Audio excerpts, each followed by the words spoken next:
اسلامی کے اعتبار سے وہ کون سا لباس ہے کہ جس کا پہننا حرام ہے؟ اسی طریقے سے کیا کالا لباس پہننا ہر حال میں مکروہ قرار دیا گیا ہے؟ اسلام نے کیا کوئی طریقہ لباس پہننے کا بتایا بھی ہے یا نہیں بتایا ہے؟ آج ہم انہی مسائل کو اور انہی احکام کو اس ویڈیو میں بیان کرنے کی کوشش کریں گے، تو آخر تک اس ویڈیو کو ضرور دیکھیے۔ یوٹیوب انالیٹکس کے مطابق ہمارے ویورز میں سے 76% لوگوں نے ہمارے چینل کو سبسکرائب نہیں کیا ہے اور صرف 25% سبسکرائبرز نے ہی بیل آئیکن کو پریس کیا ہے۔ ہم تمام ویورز سے درخواست کرتے ہیں کہ ہمارے چینل کو سبسکرائب کریں اور بیل آئیکن کو پریس کریں تاکہ ہماری لیٹسٹ ویڈیوز آپ تک پہنچ سکیں۔ بسم اللہ الرحمن الرحیم۔ شریعت اسلام نے ہماری زندگی کے ہر لمحے اور ہر مرحلے کے لیے کوئی نہ کوئی اصول اور کوئی نہ کوئی خاص حکم ضرور بیان کیا ہے۔ آج ہم اس ویڈیو میں لباس پہننے کے اور کپڑے پہننے کے احکام کو بیان کریں گے کہ اسلام نے کس طریقے سے کپڑے پہننے کا حکم دیا ہے، کہ ہم کس طریقے سے آ کر پریکٹیکلی طور سے کپڑے کو پہنے۔ تو آئیں جانتے ہیں کہ ہمیں کس طریقے سے کپڑا پہننا ہے اور اس کا پریکٹیکل طریقہ کیا ہے، لیکن اس سے پہلے ایک بہت ہی اہم پوائنٹ ہے، اس کی طرف توجہ دیں۔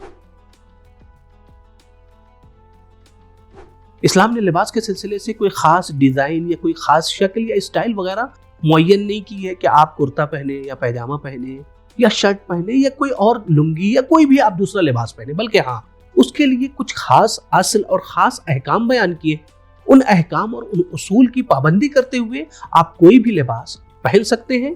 تو آئیں دیکھتے ہیں کہ مرد حضرات کے لیے لباس پہننے میں کون سی چیز واجب ہے اور انہیں کس طریقے کا لباس پہننا چاہیے۔ آیت اللہ سستانی حفظہ اللہ اور آیت اللہ خامنئی حفظہ اللہ اور تقریباً تمام مراجع کرام کے فتوے کے مطابق مرد کے لیے واجب ہے کہ وہ ایسے لباس اور ایسے کپڑے پہنے کہ جس سے اس کی شرمگاہ یعنی آگے اور پیچھے کا حصہ چھپ جائے۔ اسی طریقے سے اس کے لیے مرد کے لیے ضروری ہے کہ اس کا لباس ایسا ہو کہ جس سے اس کی حتک حرمت یعنی بے احترامی نہ ہو۔ اور اس واجب حکم کے علاوہ آیت اللہ سستانی حفظہ اللہ نے ایک بہت ہی اہم پوائنٹ کی طرف ہمیں متوجہ کیا ہے، آئیں اسے اسکرین پر دیکھیں۔ ایک مرد کے لیے ادب، شرافت، حیا اور اس کی عزت کا تقاضا یہ ہے کہ وہ لباس جب پہنے تو مناسب لباس پہنے، لیکن اس قسم کا لباس کہ جو آپ دیکھ رہے ہیں اور آج بہت سی جگہوں کے اوپر بہت سے معاشرے میں دیکھا جاتا ہے کہ اس قسم کا لباس ایک جوان پہن کر معاشرے میں نکلتا ہے، یہ کسی بھی صورت میں ایک مومن جوان کے لیے مناسب نہیں ہے۔ تو یہاں تک ہمیں یہ معلوم ہو گیا کہ مرد حضرات کے لیے کس طریقے کا کپڑا پہننا واجب ہے۔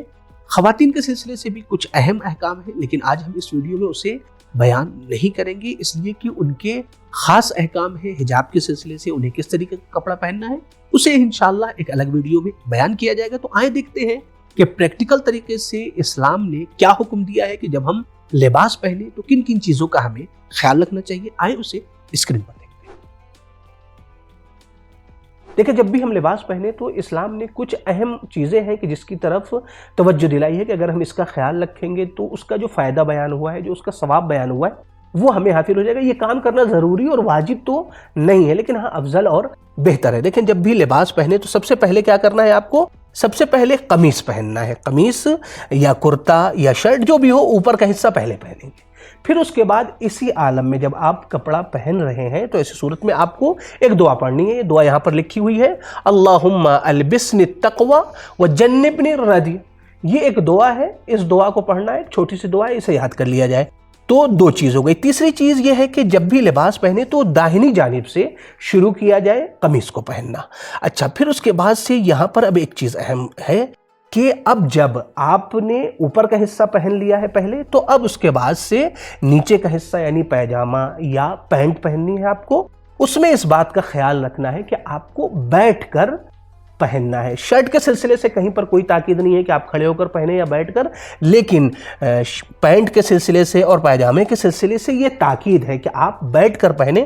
اور جو شخص پیجامہ بیٹھ کر پہنے گا اس کے بارے میں ہے کہ گردن درد سے محفوظ رہے گا، اور جو شخص کھڑے ہو کر پہنے گا اس کے لیے بعض بیماریاں روایات میں ذکر ہوئی ہیں کہ اگر انسان کھڑے ہو کر پیجامہ یا پینٹ پہن رہا ہے تو بعض بیماریاں جو ہیں وہ اسے لگ سکتی ہیں۔